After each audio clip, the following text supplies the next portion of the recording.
Tanah merupakan salah satu bagian paling penting dari planet Bumi.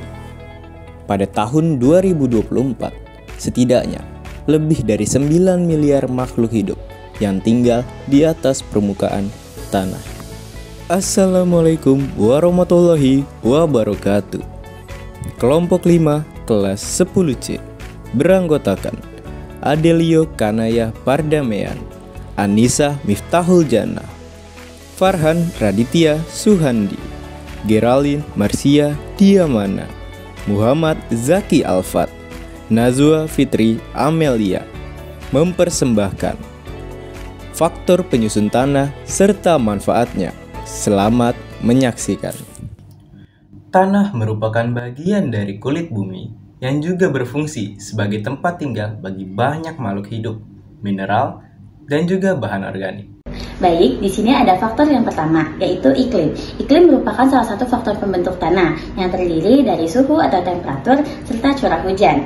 Untuk suhu, ketika fluktuasi suhu tinggi, maka proses pembentukan akan berlangsung secara cepat, sehingga proses pembentukan tanah terjadi lebih cepat.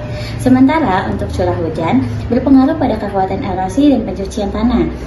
Jika proses pencucian tanah berjalan cepat, maka akan membuat tingkat asam atau pH menjadi rendah dan mempercepat proses pembentukannya. Masuk pada faktor kedua pembentukan tanah, yaitu ada organisme. Organisme yang meliputi vegetasi, jasad organik, dan juga mikroorganisme berperan dalam proses pelapukan secara organik maupun kimiawi. Dan juga ada yang namanya proses pembentukan humus oleh mikroorganisme, dan yang terakhir organisme dapat memberi pengaruh pada sifat tanah. Bahan induk. Bahan induk berasal dari batuan induk yang mengalami pelapukan. Bahan induk terdiri dari batuan vulkanik, sedimen atau endapan, dan metamorf. Tanah di permukaan bumi memiliki sifat yang sama dari bahan induknya, dan biasanya bahan induknya masih terlihat pada tanah baru. Misalnya, pada tanah bertekstur pasir dari bahan induk dengan kandungan pasir yang tinggi. Contohnya, bahan dengan kandungan kapur yang rendah akan membentuk tanah berwarna lebih merah. Sebaliknya, yang kadar asamnya lebih tinggi akan berwarna kelabu. Topografi atau relief suatu daerah juga mempengaruhi pembentukan tanah. Misalnya, daerah bertopografi miring dan berbukit, maka lapisan tanahnya lebih tipis karena erosi. Sebaliknya, daerah topografi daratan memiliki lapisan tanah yang lebih tebal karena adanya sedimentasi.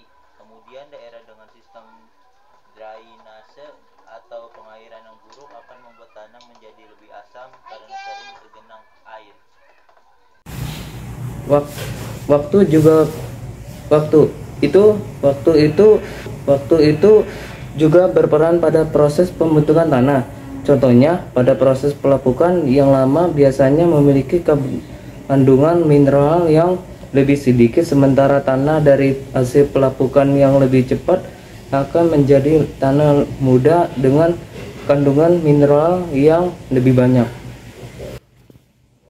Baik, kita masuk ke manfaat. Manfaat yang pertama yaitu sebagai penyaring air alami. Air hujan bisa masuk ke dalam dan disimpan sebagai air dalam tanah.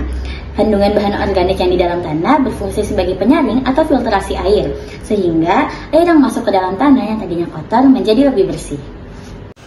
Penyangga kehidupan organisme. Tanah itu merupakan rumah bagi makhluk hidup.